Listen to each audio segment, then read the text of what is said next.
सहनाववतु सहनौ भुनक्तु सह वीर्यं करवावहै तेजस्विनावधीतमस्तु मा विद्विषावहै। ओम शांति शांति शांति।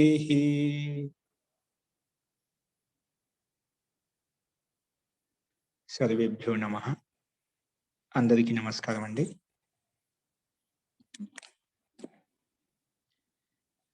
నిన్న చెప్పిన పాఠంలో ఎవరికైనా సందేహం ఉందండి? సందేహాలు ఉంటే ఏమన్నా అడగండి.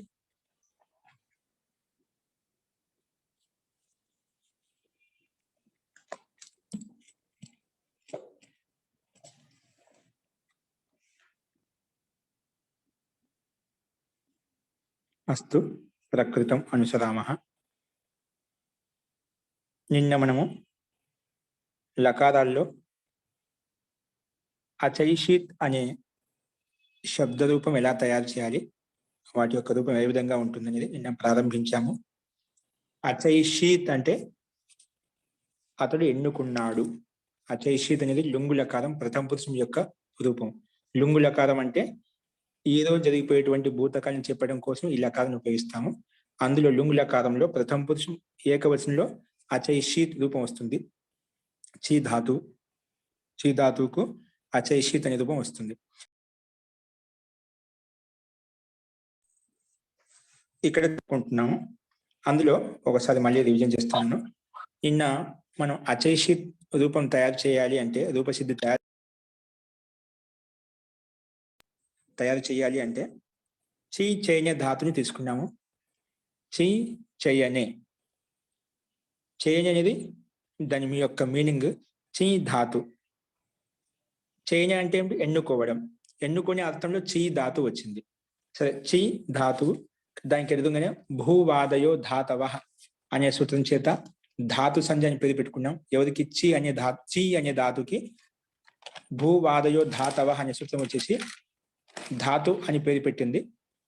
ధాతు అని పేరు పెట్టిన తర్వాత ఆ ధాతువులోనే హలంత్యం అనే సూత్రం వచ్చేసి చీలో అంతిం హల్ వర్ణం యకారానికి ఇత్ అని పేరు పెట్టింది. అందుకే అనే సూత్రేణ ధాతో అంతిం యకారస్య, చీ ధాతో అంతిం యకారస్య, అంతిం యకారానికి ఇత్ అని పేరు పెట్టింది. ఇత్ అని పేరు పెట్టగానే తస్య లోప సిద్ధంగా ఉంటుంది కాబట్టి తస్య లోప అని చెప్పి ఆ యకారానికి లోపం చేసింది. లోపం అంటే ఏమిటి అన్నప్పుడు ఆ దర్శనం లోప, కనిపించకుండా చేసేదాన్ని లోపం అంటాము అని ఈ సూత్రం చెప్పింది. దాన్ని లోపం చేశాము, కనిపించకుండా చేశాము. అప్పుడు ఏం మిగిలింది? ఓన్లీ చీ మిగిలింది. ఏం మిగిలిందండి? చీ మిగిలింది. చీ ధాతు మిగిలింది. ధాతు ఉందంటే ఖచ్చితంగా ప్రత్యయం తెచ్చుకోవాలి. కాబట్టి ధాతుకు అధికారంలోకి వెళ్ళాం. ధాతో ఇదం అధికార సూత్రం. ఈ అధికారంలో ఉంది సూత్రము భూతే. ఏంటి? భూతే. ఇది మాలి ధాతుక అధికారం నడుస్తుంది. ధాతుక అధికారంతో నడుస్తుంది.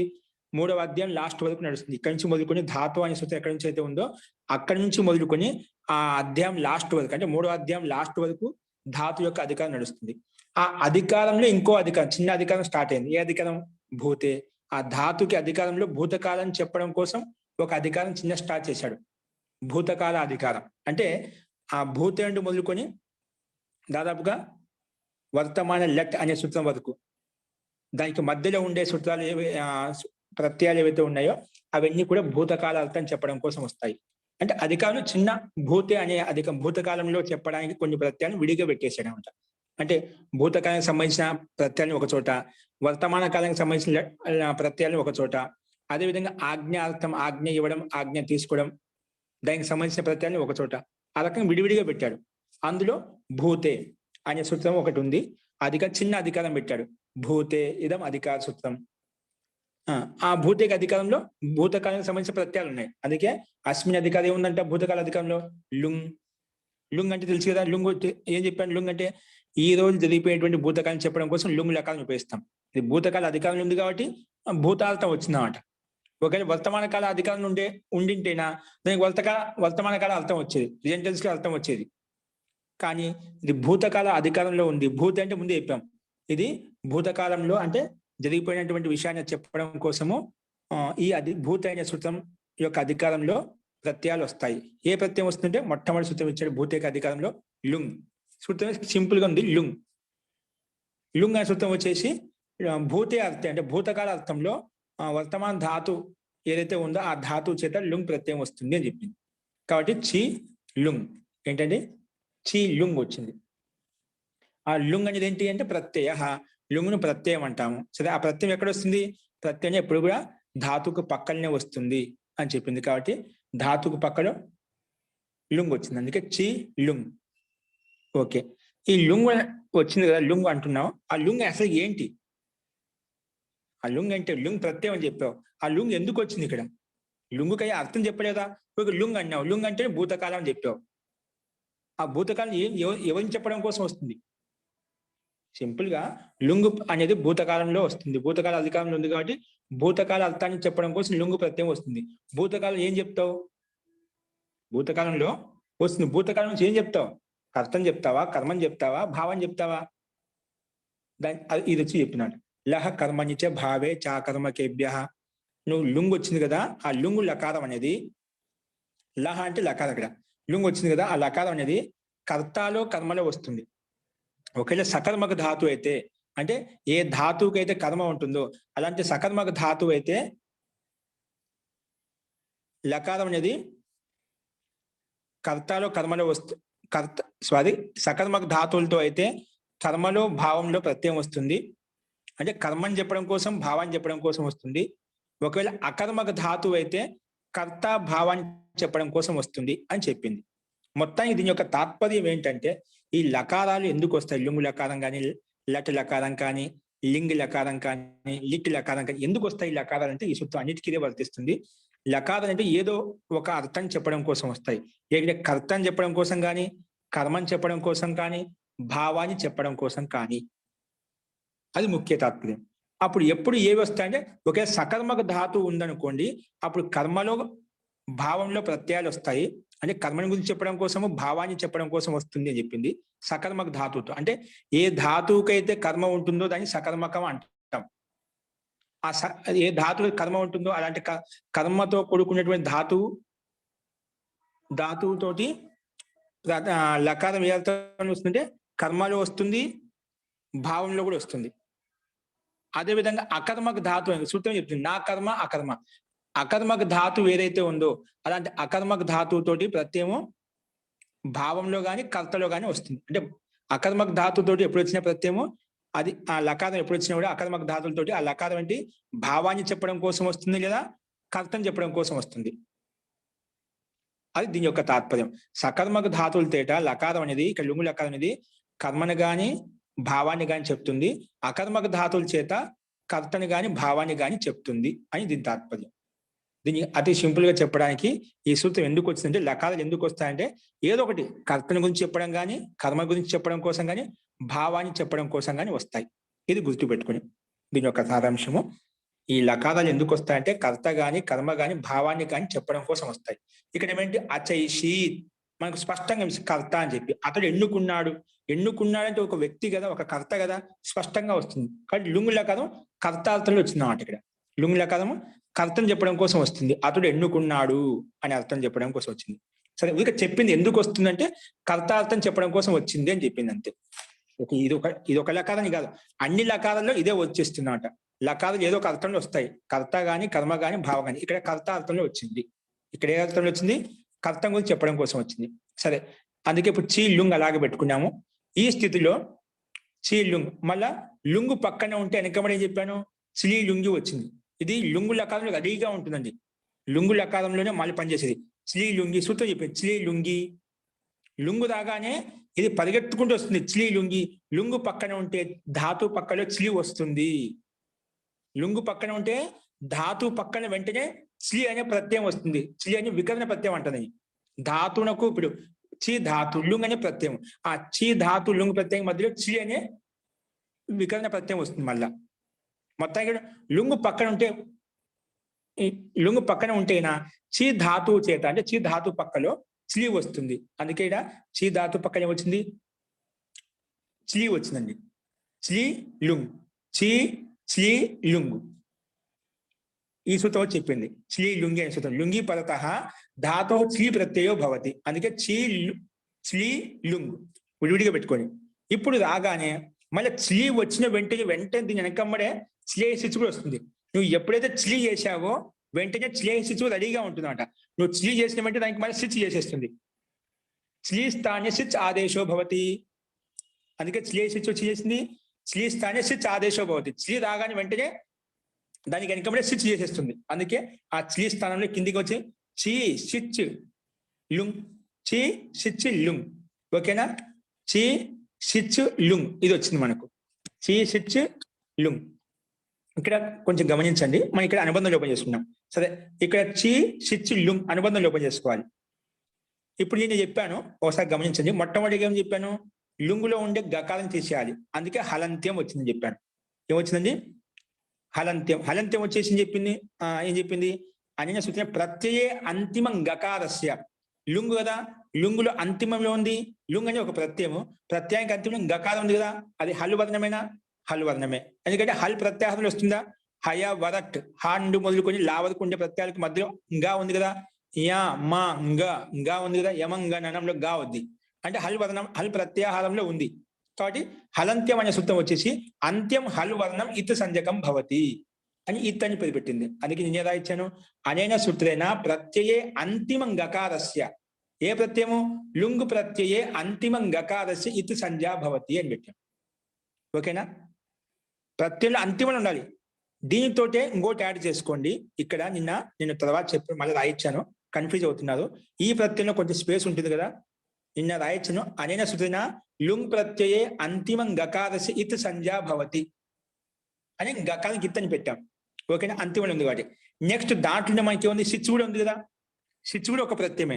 సిచ్లో కూడా అంతిమ చకారం ఉంది కాబట్టి అక్కడ కూడా ఇదే వస్తుంది అన్నమాట. అందుకే ఇది రాసిన ఇత్ సంజ్ఞా భవతి అని రాసిన తర్వాత తథా పునః అని రాసేసి పునః సిచ్ ప్రత్యయే అంతిమ చకారస్యాపి ఇత్ సంజ్ఞా భవతి అని రాశాను అక్కడే. పునః సిచ్ ప్రత్యయ అని యాడ్ చేసుకోండి. అదే సిచ్ ప్రత్యయే, సిచ్ ప్రత్యయం ఉంది కదా, సిచ్ ప్రత్యయ అంతిమ చకారస్య ఇత్ సంజ్ఞా భవతి. ఓకే, ఇప్పుడు చకారానికి ఇత్తని పెట్టేశాము, గకారానికి ఇత్తని పేరు పెట్టాము. ముందు పేర్లు పెట్టుకుందాం. అయిపోయిందా? ఇది స్పష్టం అయిపోయిందా?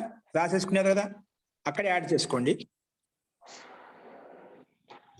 నెక్స్ట్ మళ్ళీ ఇది రాసుకుని సిచ్ ప్రత్యయే అంతిమ చకారస్య ఇతి సంజ్ఞా భవతి. గకారానికి ఇత్తని పేరు పెట్టినాం, చకారానికి ఇత్తని పేరు పెట్టినాం. తర్వాత ఉపదేశే అజనునాసిక ఇత్ రాసుకోండి. ఉపదేశే రాయించాను కూడా.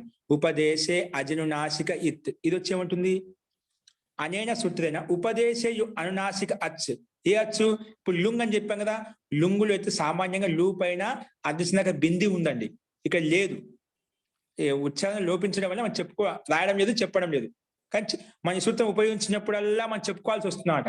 ఉపదేశ అజనునాసికిత్ అని వచ్చినప్పుడల్లా ఇక్కడ అదృశ్యంగా బింది ఉంది కాబట్టి మహర్షి పాణి ఈ సూత్రం రచించారు అని చెప్పుకోవాల్సి వస్తుందన్నమాట. ఎందుకంటే ఆ బింది ఉంది కాబట్టి సూత్రం ఉంది అనమాట. ఆ బింది చెప్పిన సూత్రం రావాల్సిన అవసరం లేదు. ఎందుకంటే ఆ బింది ఉన్నటువంటి అనునాసిక వర్ణంతో కలిగినటువంటి అచ్చువర్ణానికి ఇత్ అని పేరు పెట్టింది. అంటే ఇంత సూత్రం రచించాలంటే అక్కడ లేదంటే అది సవ్యం కాదు. మహర్షి పాణి అక్కడ పెట్టారు కాబట్టి ఈ సూత్రం రచించాల్సి వచ్చిందన్నమాట.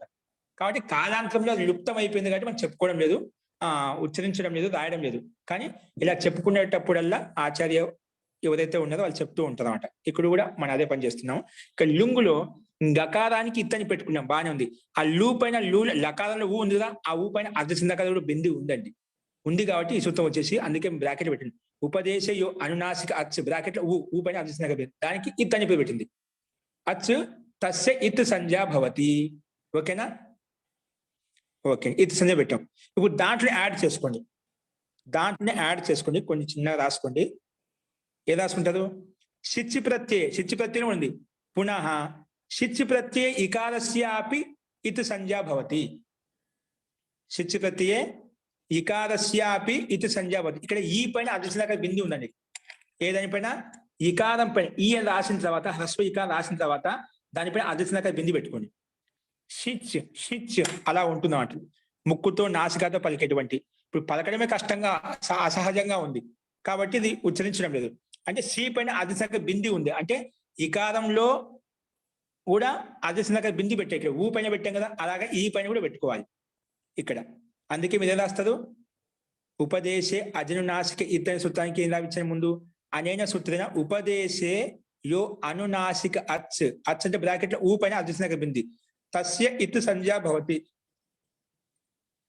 ఆ ఊ అనే అచ్చుకి అనునాసిక అచ్చుకి అనునాసికతో కూడుకున్న అచ్చుకి ఇత్ సంజ్ఞా భవతి. ఇత్ అని పెట్టుకున్నాం.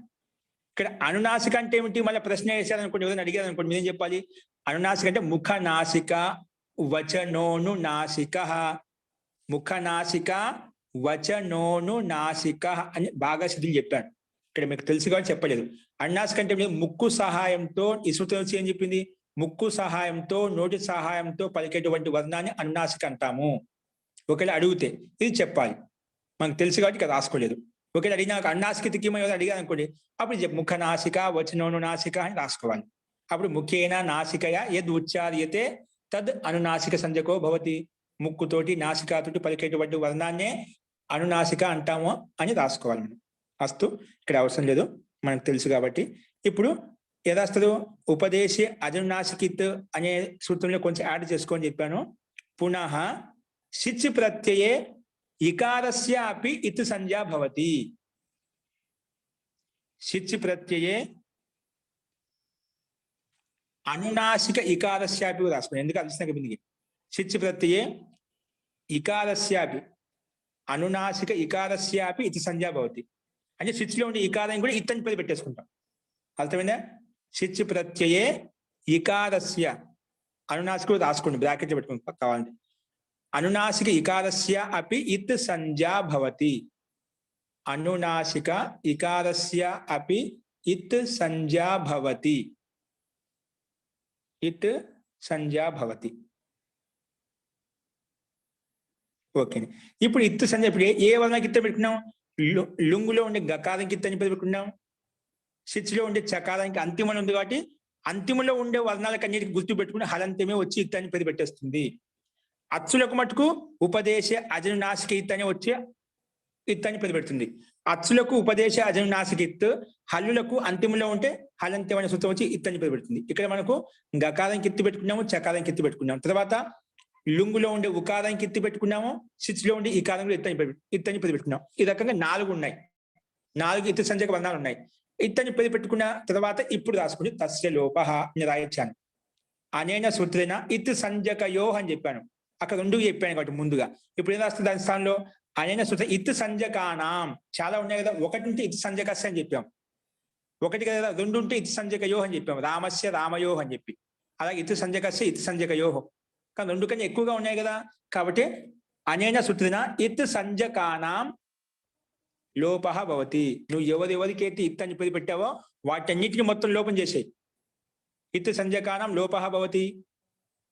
ఇత్ సంజ్ఞకానాం లోపః భవతి. లోపం చేసేయండి. లోపం చేసి, లోపం అంటే ఏం చేయాలి, లోపః ఇతి కిం అదర్శనం లోపః. అదర్శనం లోపం చేయండి అని అంటే కనిపించకుండా చేయాలి. ఇప్పుడు చేయండి, కనిపించకుండా చేస్తే ఏమొస్తుంది మనకు, అవన్నీ కనిపించకుండా చేయండి. కనిపించకుండా చేస్తే ఏం వెళ్తుంది మనకు, చీ రాసుకుని కింద చీ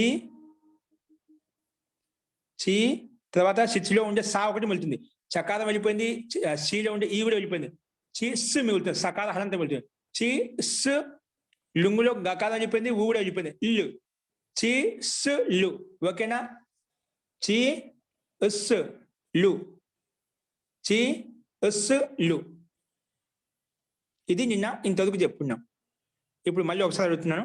ఇప్పుడు చెప్పిన దాంట్లో ఇక్కడ ఇత్ సంజ్ఞ విషయంలో కానీ ఇంకా దానికంటే ముందు విషయంలో కానీ ఏమైనా సందేహం ఉంటే అడగండి. ఇక్కడ ముందుకెళ్దాం. ఇప్పుడు మనకి మిగిలింది చి స్ లు, సిచ్క స్ మిగిలింది, సకాల హలంత మిగిలింది, లుంగుక ఓన్లీ లా మిగిలింది, పొల్లు హలంత మిగిలింది. ఎవరికైనా సందేహం ఉందండి? స్పష్టమైన అందరికి? ఓకే అండి, అస్తు.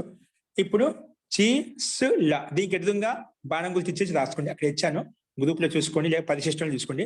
లస్య ఏంటండి? లస్య ఒక సూత్రం వచ్చింది. లా కదా మనకి లకారం వచ్చింది కదా, ఇల్లు ఇల్లు ఉంది, లకారం ఉంది కదా, అందుకే లకారం ఉంది, లస్య ఇది ఒక సూత్రం అండి. లస్య అనేది ఒక సూత్రం. ఏమంటుంది ఇది? ఇదం అధికార సూత్రం. రాసుకోండి, లస్య ఇదం అధికార సూత్రం.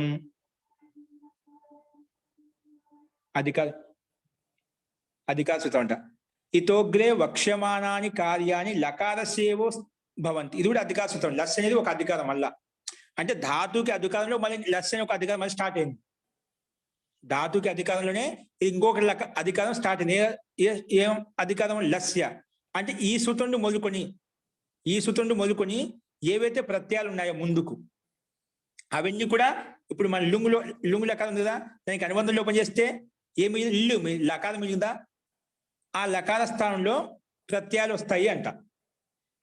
లస్యకు అధికారానికి వెళ్ళామనుకోండి, ఈ లకార స్థానంలో ప్రత్యయాలు వస్తాయి. ఏమొచ్చినా అందుకే చెప్పాడు, ఇతోగ్రే వక్షమానాన్ని కార్యాన్ని లకారస్యేవ స్థానే భవంతి. లకార స్థానంలో వస్తాయంట, లకార స్థానంలోనే వస్తాయి. ఒకసారి ఓపెన్ చేయండి. లస్య ఏమంటుంది? లస్య ఓపెన్ చేయండి. సూత్ర సంఖ్య ఎంత? 3477. 3477 అంటే చూడండి, 3477 అండి. అంటే 3470 అంటే అర్థమైందండి. 3వ అధ్యాయము 4వ పాదము 72వ సూత్రము. 543 పేజ్ అండి. 543 5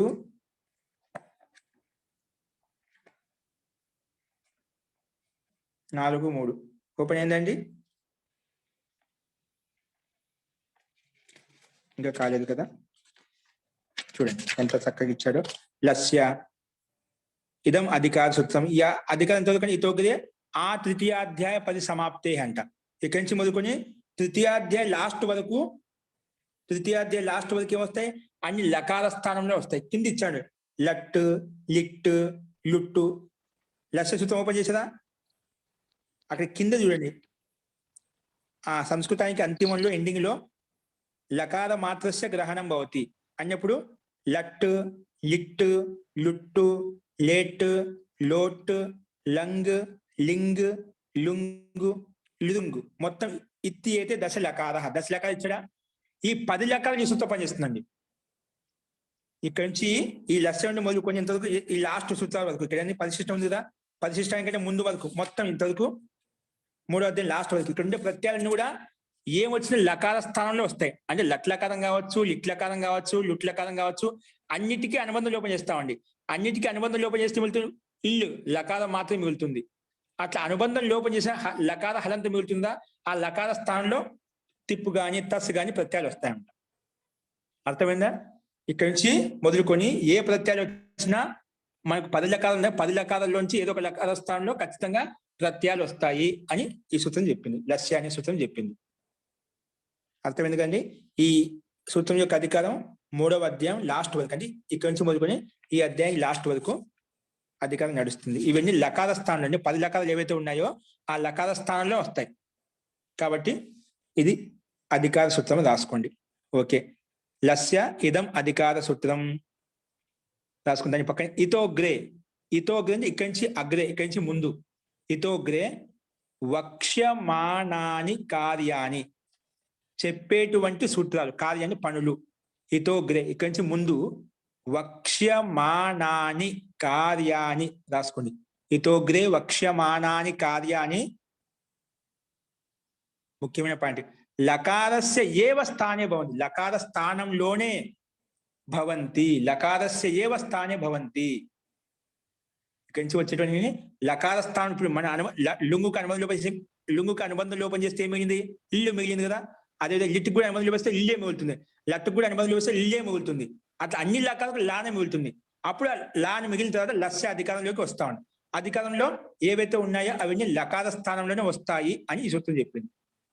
ఓకే అండి. లకారస్య ఏవ స్థానే భవంతి అయిపోయిందా? ఓకే, ఈ అధికారంలోకి వచ్చాం. అస్మిన్ అధికారే, ఈ అధికారం ఏ సూత్రం ఉందంట? దాని కిందనే రాశాను, కనిపిస్తుందా? టిప్ తస్ జీ రాసుకోండి. టిప్ నీటి రాసుకోండి. దీన్ని నేను సూత్రాన్ని కలిపి రాయకుండా అక్కడ స్వాదుత్పత్తిలో స్వౌజసమో చెష్టాభ్యాంబిస్ అని చెప్పి కలిపి రాశాను. ఇక్కడ మీకు అర్థం కావడం కోసం విడదీసి రాశాను. సూత్రాన్ని విడదీసి ఇక్కడ రాశాను. రాసుకోండి. బుక్ ముందు పెట్టుకోండి. తప్పులు రాసుకోవద్దు. నేను పీడిఎఫ్ ఫోటో కాపీ పెట్టాను కదా గ్రూప్ లో, అది కూడా చూసుకుని మళ్ళీ టిప్ తస్ జీ కామా సిప్ థస్ థా సిప్ థస్ థా కామా మిప్ వస్ మస్ మిప్ వస్ మస్ మిప్ వస్ మస్. మొత్తం ఎన్ని ప్రత్యయాలు అయినాయి? టిప్ తస్ జీ. టిప్ అనే ప్రథమ విభక్తి ఏకవచనం, ద్వివచనం, తస్ అనే ద్వివచనం, జీ అనే బహువచనం. ఇది ప్రథమ పురుషంలో వస్తాయండి. ప్రథమ పురుషంలో గుర్తుపెట్టు, ఎప్పుడు తిప్పు తస్సు జీ వస్తాయి. ప్రథమ పురుషం అంటే ఇవే ప్రత్యయాలు 3 ఫిక్స్ అన్నమాట. తర్వాత సిప్ థస్ థా అంటే ఇవి మధ్యం పురుషంలో వచ్చే ప్రత్యయాలు. మధ్యం పురుషం ఏకవచనం సిప్ వస్తుంది, మధ్యం పురుషం ద్వివచనం థస్ వస్తుంది, మధ్యమ పురుషం బహువచనం థా వస్తుంది. అంటే ఈ ప్రత్యయాలు చేర్చినప్పుడు ఆ రూపాలు తయారవుతాయి మధ్యం పురుషం. అది ఉత్తమ పురుషంలో వస్తుంది మిప్ వస్ మప్. ఉత్తమ పురుషం ఏకవచనంలో మిప్పు, ఉత్తమ పురుషం ద్వివచనంలో వస్, ఉత్తమ పురుషం బహువచనంలో మస్. ఇవి ప్రథమ పురుషం అంటాం. సారీ, వీటిని పరస్మయ పద ప్రత్యయాలు అంటాం. ఏమంటాయండి? ఈ 9 ప్రత్యయాలను పరస్మయ పదంలో మాత్రమే వస్తాయి. ఇవి టిప్ తస్ జీ ప్రథమ పురుషము, సిప్ తస్ థా మధ్యం పురుషము, మిప్ వస్ మస్ వీటిని ఉత్తమ పురుషం అంటాం. ఈ మూడింటిని కలిపి ఏమంటాము? పరస్మయ పద ప్రత్యయాలు అంటాం. మనకు 2 పదాలు లేదా? ఇన్ని ఎవరు అడిగారు. పరస్మయ పదాలు అంటే ఏమిటి, ఆత్మీయ పదాలు అంటే ఏమిటి? సరే, అది అనువాద పాఠంలో అడిగిస్తున్నారు. పరస్మయ పదాలు, ఆత్మీయ పదాలు 2 రకాలుగా ధాతులు ఉంటాయి మనకు. పరస్మయ పదం అంటే పదుల గురించి చెప్పేటప్పుడు, అంటే ఇతరుల గురించి చెప్పేటప్పుడు పరస్మయ పదాన్ని వాడుతాము. ఆత్మనే పదం, మన ఆత్మ, మన గురించి మనం చెప్పుకునేటప్పుడు ఆత్మీయ పదాన్ని ఉపయోగిస్తాం. ఓకే, ఆత్మనే స్పష్టంగా శబ్దం చెప్తుంది. మన ఆత్మ గురించి చెప్పుకునేటప్పుడు ఆత్మీయ పదం. పరస్మయ పదుల గురించి చెప్పేటప్పుడు, ఇతరుల గురించి చెప్పేటప్పుడు పరస్మయ పదం. ఫస్ట్ మనకు ధాతులు 2 రకాలు. ఒకటి పరస్మయ పద ధాతులు ఉంటాయి, ఆత్మీయ పద ధాతులు ఉంటాయి. ఇప్పుడు మనం చెప్పినటువంటి 9 ప్రత్యయాలు ఏంటివి? పరస్మయ పదంలో ఉపయోగిస్తాము. ఎక్కడ ఉపయోగిస్తామండి? టిప్ తస్ జీ, సిప్ తస్ థా, మిప్ వస్ మస్ ఇవన్నీ పరస్మయ పద ప్రత్యయాలు 9 ఉన్నాయి. ఓకేనా? ఈ 9 ఉన్నాయి. నెక్స్ట్ ఏంటివి చెప్పేటివి? ఆత్మీయ పద ప్రత్యయాలు. ఇవి 9. పైన 9, కింద 9. తా ఆతాం ఝ ఇది ప్రథమ పురుషంలో. తా ఆతాం ఝ. తా అనేది ఏకవచనం, ఆతాం అనేది ద్వివచనం, ఝ అనేది బహువచనం. ప్రథమ పురుషంలో ఏకవచనం, ద్వివచనం, బహువచనం. పరస్మయ పదంలో ఏ విధంగా అయితే ప్రథమ పురుషము, మధ్యమ పురుషం, ఉత్తమ పురుషం ఉంటాయో ఆత్మీయ పదంలో సేమ్ అదే విధంగా ఉంటాయండి. అక్కడ ప్రథమ పురుషము, మధ్యమ పురుషం, ఉత్తమ పురుషం ఉంటాయి. అదేవిధంగా ఏకవచనం, ద్వివచనం, బహువచనం అక్కడ కూడా ఉంటాయి. కాదు, కేవలం లకారంలో మార్పులు ఇవ్వదు. దీన్ని పరస్మయ పదం అంటాము. పరస్మయ పదంలో ప్రత్యయాలు వేరే విధంగా ఉంటాయి. ఆత్మీయ పదంలో ప్రత్యయాలు వేరే విధంగా ఉంటాయి. ఆ ప్రత్యయాలను బట్టి రూపంలో తేడా ఉంటుంది. ఈ రకంగా ఉంటుంది. ఆత్మీయ పదం అని చెప్పాము. ఈ రకంగా ప్రత్యయాలు కలిపినప్పుడు ఈ విధంగా ఉంటుంది. పరస్మయ పదం అని చెప్పి మహర్షి పాణిని ఒక వ్యవస్థ కల్పించారన్నమాట. ఈ ప్రత్యయాలను కలిపినప్పుడు వీటిని పరస్మయ పదాలు అంటాము. ఈ క్రింది 9 ప్రత్యయాలు కలిపినప్పుడు వాటిని ఆత్మీయ పదాలు అంటాము. కాబట్టి అవి రూపంలో తేడా వస్తుంది, అర్థంలో తేడా చెప్పాను. ఆత్మీయ పదం ఆత్మ గురించి చెప్పుకునేటప్పుడు, పరస్మయ పదం పదుల గురించి, ఇతరుల గురించి చెప్పేటప్పుడు పరస్మయ పదాన్ని ఉపయోగిస్తాం. అది మీకు ప్రయోగంలో తెలుస్తుంది.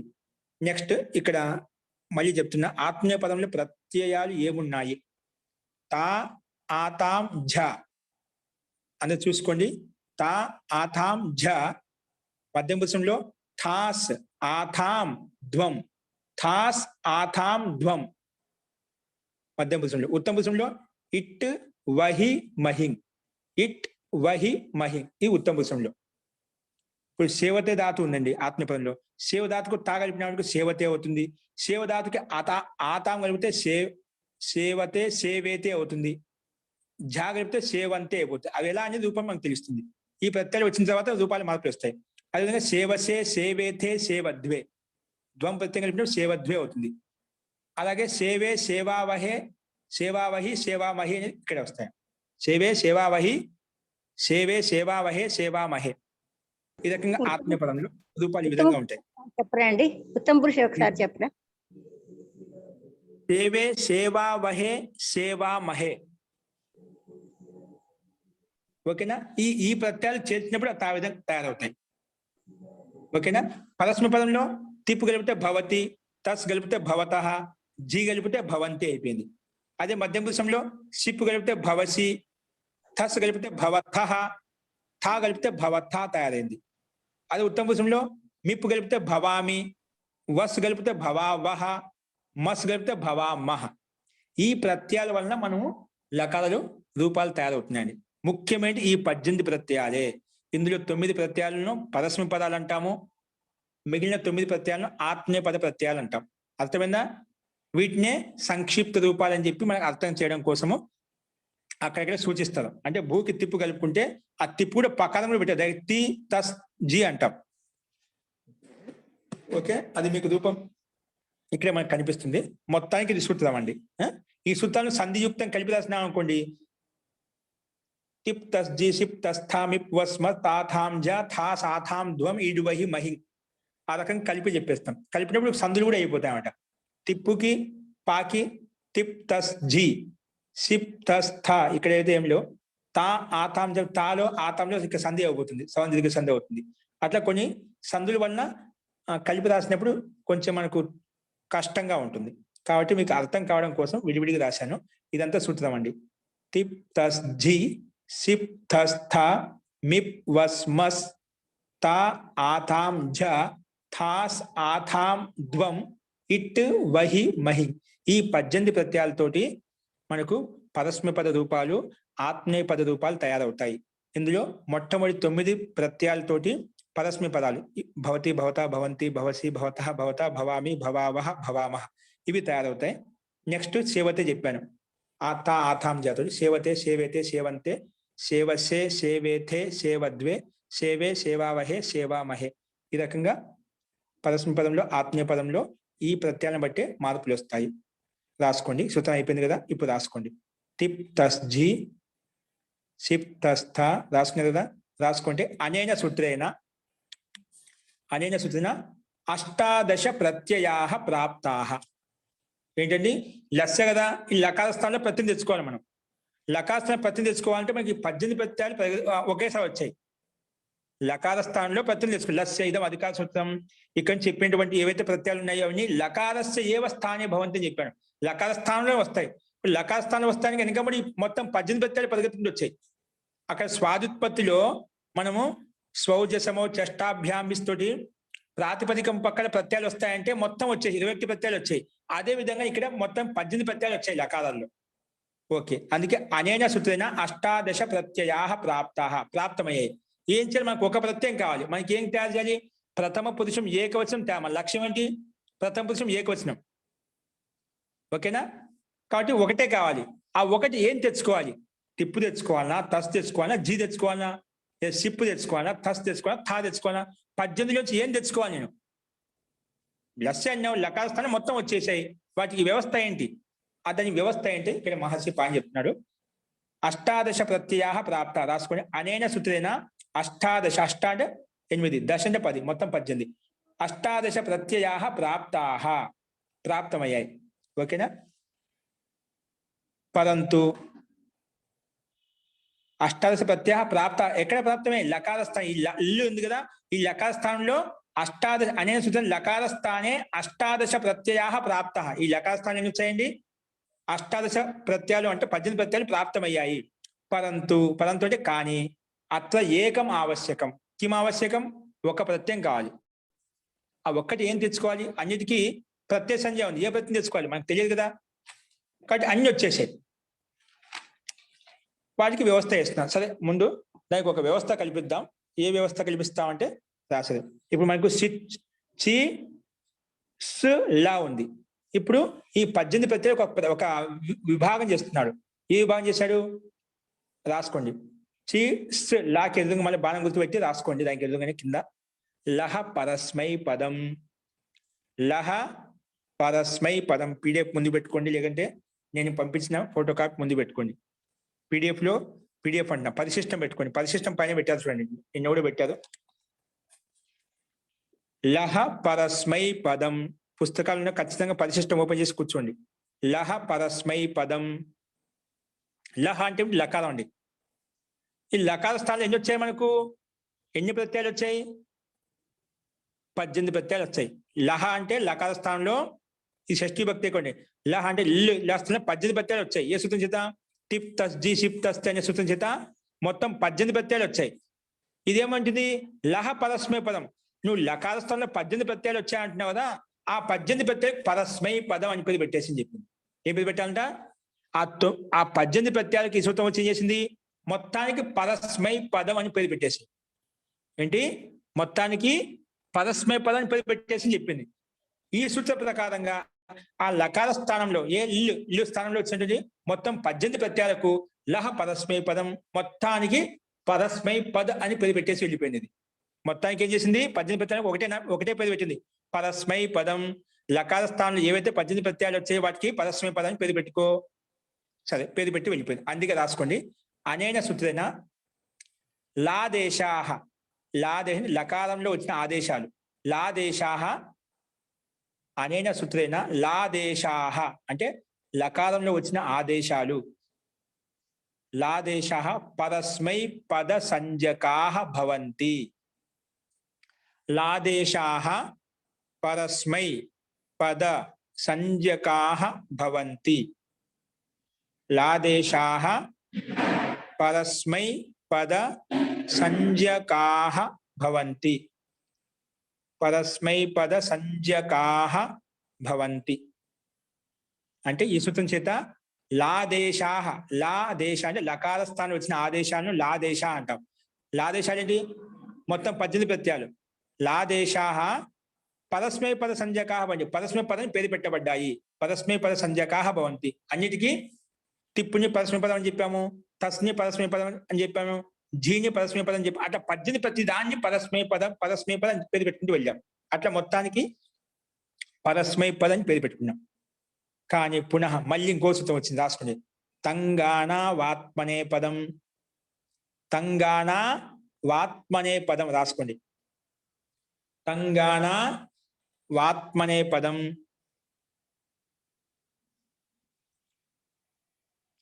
తంగాణ వాత్మనే పదం. తంగాణ వాత్మనే పదం. పై సూత్రం ఏం చేసిందండి? ఆ 18 ప్రత్యయాలకు లహ పరస్మై పదం, లహ స్థానం వచ్చినటువంటి మొత్తం 18 ప్రత్యయాలు ఏవైతే ఉన్నాయో వాటికి పరస్మై పదాన్ని పేరు పెట్టేసి వెళ్ళిపోయినది. కానీ దాని పక్కన ఇంకో సూత్రం వచ్చి చెప్పింది, తంగాణ వాత్మనే పదం. ఇదేమంటుంది? లేదండి, నువ్వు పరస్మై పద సంజ్ఞని పేరు పెట్టడానికి వీల్లేదు.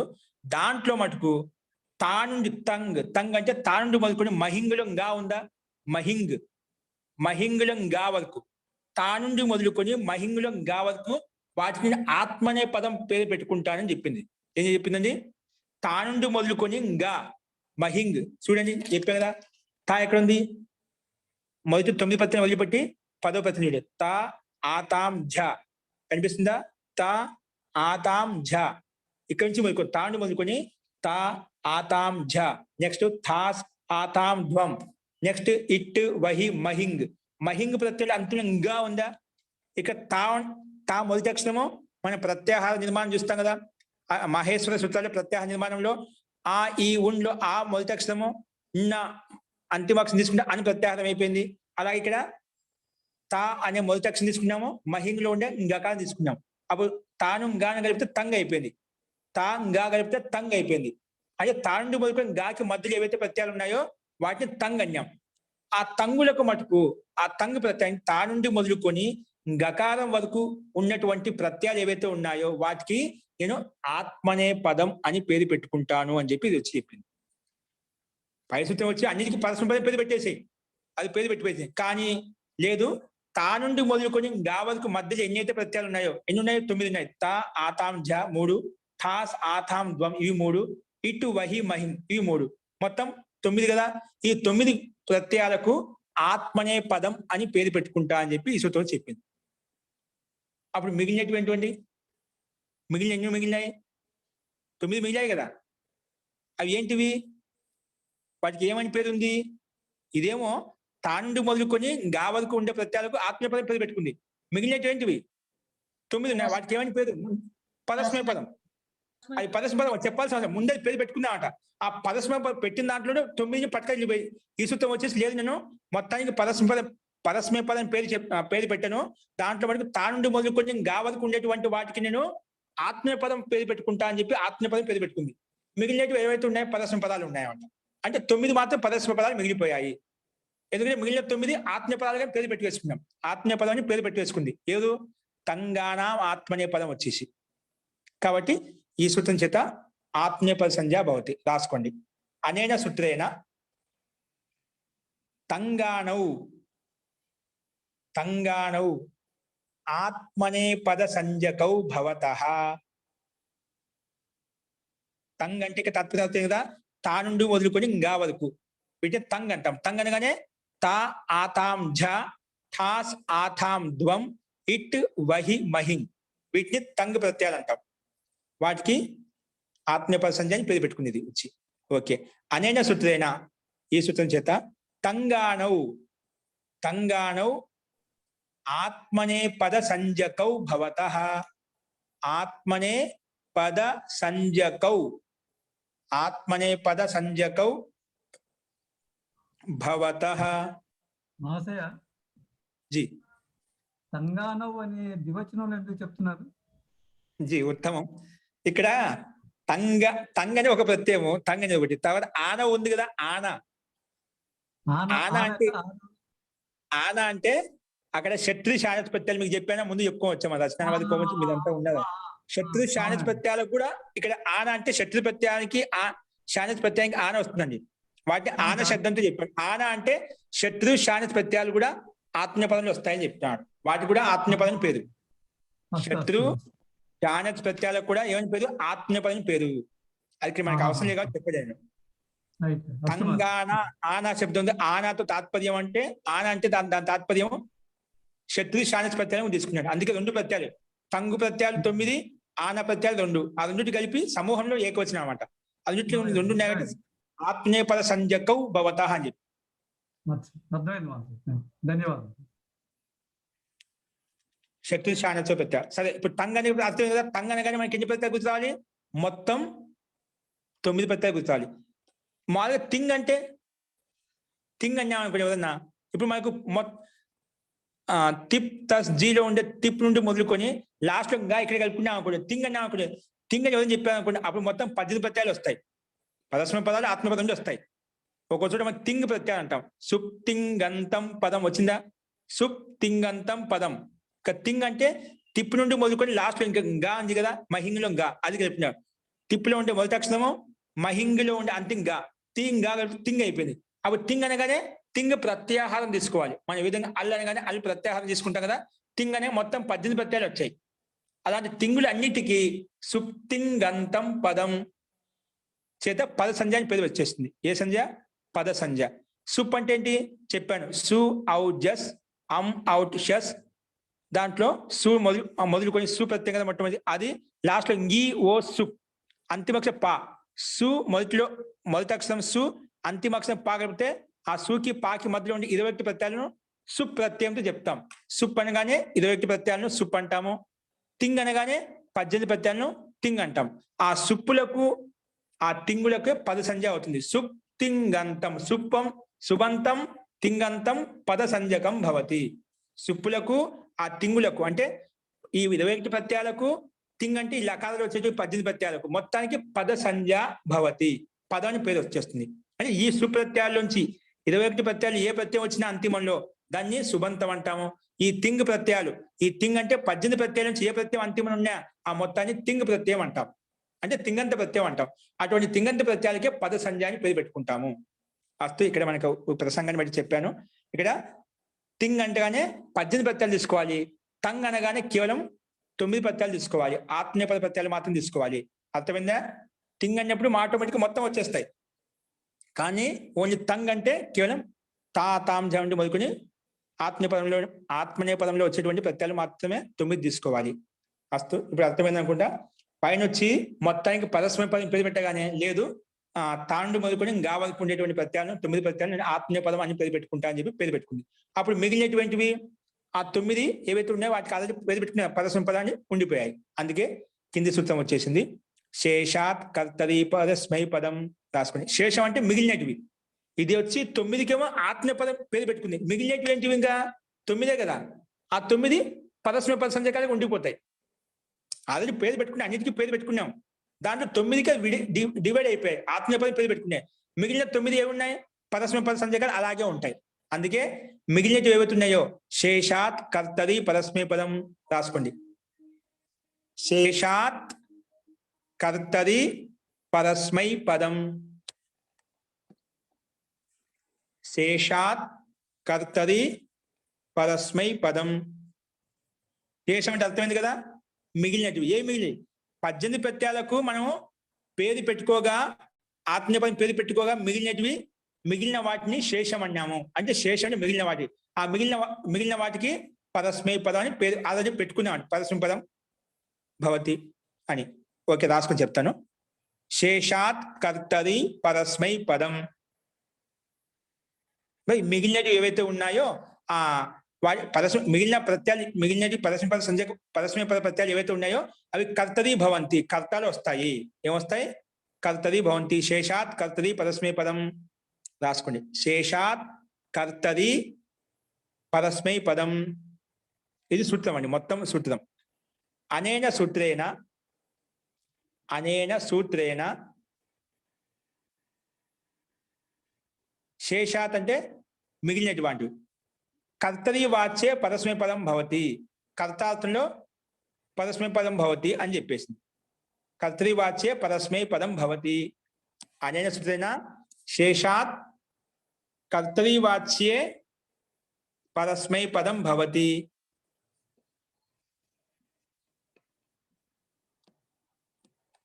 శేషాత్ కర్తరి వాచ్యే పరస్మై పదం భవతి. మిగిలినవి ఏవైతే ఉన్నాయో పరస్మయ పదాలు అవి కర్తరి వాచ్యంలో కర్తం చెప్పడం కోసం వస్తాయి. మిగిలినవి పరస్మయ పదాలే కదా. అవి ఎక్కడ వస్తాయంట? కర్తరి వాచ్యే పరస్మై పదం భవతి. కర్తార్థంలో పరస్మయ పద సంజకాలుగా ఉండిపోతాయి. కర్తార్థంలో పరస్మై పద సంజకాలుగా ఉండిపోతాయి అని చెప్పింది. ఓకేనా? శేషాత్ కర్తరి పరస్మై పదం. సరే, ముందు ఇప్పుడు మనకు రెండు భాగాలు అయిపోయాయి. ఆ 18 ప్రత్యయాల్లో మొదటి 9 ప్రత్యయాలను పరస్మయ పదాలని చెప్పాము. మిగిలిన 9 ప్రత్యయాలు ఆత్మీయ పదాలని చెప్పాము. అంటే 2 రకాలుగా డివైడ్ అయిపోయాయి. ఇక డివైడ్ అయిపోయాయి అంటే 9 డివైడ్ అయిపోయాయి. పరస్మయ పదము, ఆత్మీయ పదం అని చెప్పి. ఆ డివైడ్ అయ్యాక మనకు నిర్ణయం కాలేదు ఏ ప్రత్యయం తెచ్చుకోవాలని చెప్పి. ఇంకా నిర్ణయం కాలేదు. అందుకే ఇంకా నిర్ణయం కోసం చేశాడు. రాసుకుందాం కింద. అదే మార్కి ఇచ్చారు. తింగస్ త్రీని ప్రథమ మధ్యమోత్తమాహ.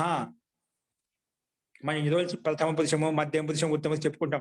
ముందు ప్రథమ పురుషం పేరు పెట్టింది ఎవరు? మధ్యమ పురుషం పేరు పెట్టింది ఎవరు?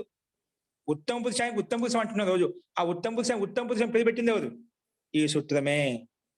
తింగస్ త్రీని ప్రథమ మధ్యమోత్తమాహ. తింగ అంటే ఏంటి చెప్పాను. ఇప్పుడు తింగ అంటే చెప్పాను. తిప్పులో ఉండే తిండు మొదలుకొని గా, మహింగులో ఉండి కదా లాస్ట్ మొత్తం 18 ప్రత్యయాలు వస్తాయి. గుర్తుపెట్టుకోండి. తింగ అంటే తింగ ప్రత్యాహారం అర్థం చేసుకోవాలంటే 18 ప్రత్యయాలు వస్తాయి. తిప్పులో ఉండే మొదటి ప్రత్యయం తి, మహింగ్ అంతిమ ప్రత్యయం గా. తింగ్ అయిపోయింది. తింగ్ అనగానే మనకు 18 ప్రత్యయాలు గుర్తుపెట్టుకోండి. ఆ 18 ప్రత్యయాలకు తింగ్ త్రీని మూడిట్లకు ప్రథమ మధ్యమోత్తమాహ. ప్రథమ పురుషము. ప్రథమ అంటే ప్రథమ పురుషము, మధ్యమ అంటే మధ్యమ పురుషము, ఉత్తమ అంటే ఉత్తమ పురుషం పేరు పెట్టింది. ఓకే, రాసుకోండి. తింగ త్రీని అంటే సూత్రంలో అర్థం ఎలా చూసుకోవాలని చెప్తున్నాను. తింగ అంటే తింగులు 18, త్రీని మూడిట్లకు, ప్రథమ మధ్యం ఉత్తమాహ. ప్రథమ పురుషం, మధ్యం పురుషం, ఉత్తమ పురుషం పేరు పెట్టింది. ఉత్తమ పురుష సంజకాహ భవంతి అని రాసుకుంటాం. అస్తు, రాసుకోండి. అనేన సూత్రేణ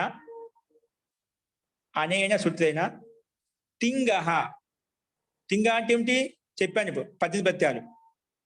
తి నుండి గాకి మధ్యలో ఉండే మొత్తం ప్రత్యయాలు వచ్చేసి తింగ అంటే అష్టాదశ ప్రత్యాహ. తింగ అంటే ఏమిటి? అష్టాదశ ప్రత్యాహ. అంటే ఆ 18 ప్రత్యయాలు అష్టాదశ ప్రత్యయాలు. త్రీని మూడు యథాక్రమం క్రమంగా. యథాక్రమం త్రీని యథాక్రమం అంటే క్రమంగా. ప్రథమ మధ్యమోత్తమ